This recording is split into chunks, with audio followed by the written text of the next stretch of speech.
Among message sa Bumanghod is, first of all, happy birthday, and you know naman na Ate is always here for you. You're number one fan and number one cheer. My wish is, I hope na you will reach your dreams and always put God at the center of everything you do. And then, I know naman na kabalo na ato ang parents na you are in a relationship now.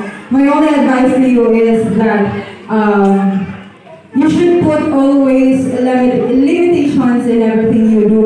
It doesn't mean na disabtan ka mag-uyo-uyo sa atong parents, then we all have the freedom to do what we want. And then, of course, kanang in behalf sa ako, in behalf ni Mama, wala man siya diri, I know she is very happy na nahatag niya event sa imuha, and I hope kaning effort is imuhang na-appreciate and inubanan sa imuhang pagmahal sa atong family, and kanang ako wish lang gid sa imuha kay always kanang be humble, and then kanang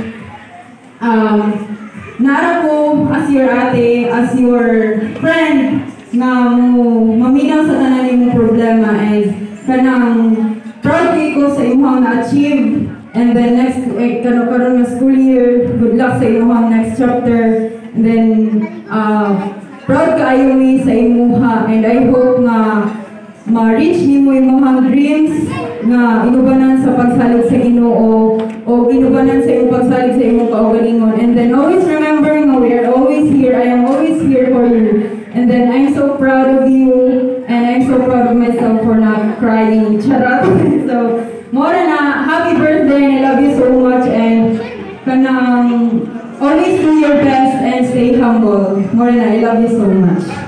Thank you so much, Ate Dej. Next, our next treasure, Mary Joy Opada. Mary Joy.